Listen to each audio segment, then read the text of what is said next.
नमस्कार, मी आनंद पोहनेरकर आपल्या सर्वांचं महाराष्ट्रवाणी बातमीपत्रात स्वागत करतो। पाहूया आजच्या ठळक घडामोडी।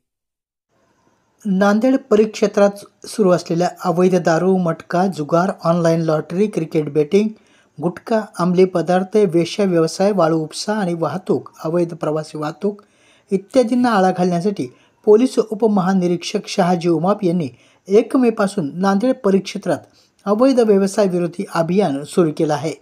पोलिसांनी मे महिन्यात राबविलेल्या अवैध व्यवसाय विरोधी अभियान 1 दरम्यान अवैध व्यवसायात गुंतलेल्या 1721 इसमांच्या विरोधात एकूण 1561 केसेस करून 7,79,47,045 रुपयांचा मुद्देमाल हस्तगत केला।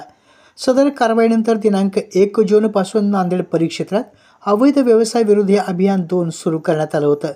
या दरम्यान अवैध व्यवसायात गुंतलेल्या 2316 इसमांविरोधात एकूण 2017 केसेस करून 6,93,60,364 रुपयांचा मुद्देमाल हस्तगत करून पोलिसांनी अवैध व्यवसायाच्या विरोधात सुरू केलेली मोहीम आणखी तीव्र केली आहे।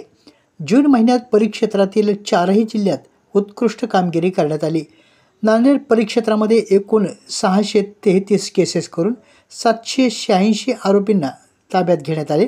परभणी जिल्ह्यात 463 केसेस करून 517 आरोपींना ताब्यात घेण्यात आले। हिंगोली जिल्ह्यात 476 केसेस करून 493 आरोपींना ताब्यात घेण्यात आले, तर लातूर जिल्ह्यात 445 केसेस करून 520 आरोपींना ताब्यात घेण्यात आले। परिक्षेत्रामध्ये एकूण 2017 आरोपींवर केसेस करून 2316 जणांना ताब्यात घेण्यात आले आहे, तर एकूण 6,93,60,364 रुपयाचा ऐवज जप्त करण्यात आला। उपरोक्त कारवाई दरम्यान नांदेड येथील स्थानिक गुन्हा शाखेने लोहा पोलीस स्थानक हद्दीत गांजाची वाहतूक करणाऱ्या 2 इसमांना पकडून त्यांच्याकडून एकूण 14,13,500 रुपयांचा मुद्देमाल हस्तगत केला आहे।